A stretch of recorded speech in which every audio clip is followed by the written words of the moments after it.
So I am really excited about something called NPS, and I want to share it with you guys. Patreon has a product, right? We have a website and a mobile app, and we always want it to get better. Let's say someone asks the question, how good is Patreon's website?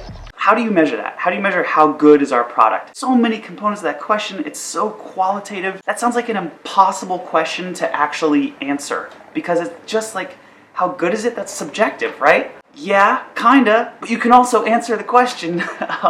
That's something called NPS, Net Promoter Score. Have you guys ever been on a website and a little thing drops down and says like, how likely are you to recommend this product to a friend? And then you can answer 1 through 10. You've just been NPS'd. And let me explain what that means. Okay, here's how that works.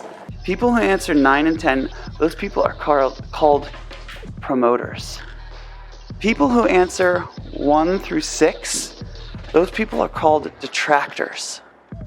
People who answer 7 and 8, those people are called passives. Now, what you do is you take the percentage of people who answered 9 and 10, you subtract the percentage of people who answered 1 through 6, so you take the percentage of promoters, you subtract the percentage of detractors, and you're left with a score. Say your score is, 50.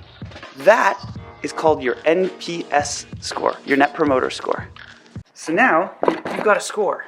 So here's what Patreon does. So Patreon does these little NPS reports at the top of the website, and we say, how likely are you to recommend Patreon to a friend? Now, people answer. We get promoters, we get detractors, we get passives, and then people leave a comment a lot of the time. And we have a Slack channel. I don't know if you guys use Slack, but it's like group messaging.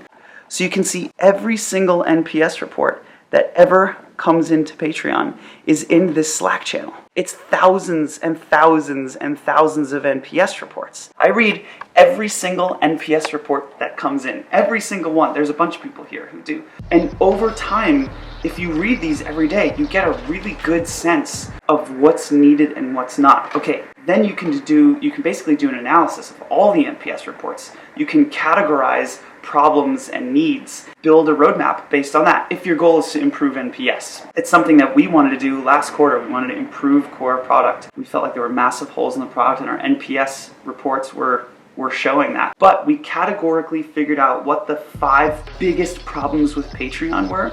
We put them on the roadmap, and the product team, went through them one by one and fixed them all. At the end of 3 months, so we started this in January, February, March, we kept NPSing people as we released new products. We kept sending NPS reports to more and more creators. And we just watched our NPS score just rise over the course of 3 months. Patreon's NPS went up 15 points. 15 whole points in a period of 3 months. Maybe that doesn't sound amazing to you guys. It sounds amazing to me. Take a qualitative question like, how good is your product? Oh my God, how hard is that question to answer? That is so hard. We answered it, and then we figured out how to make it better. And then we executed on that, and then the product got better. And at the end of the day, you take a really tough qualitative question and you come back at it with a very clear quantitative response and results. That's super exciting to me to know that we spent 3 months and the product got definitively better. Cool, that's NPS. I hope that was interesting, and I'll see you guys next time. Okay, bye.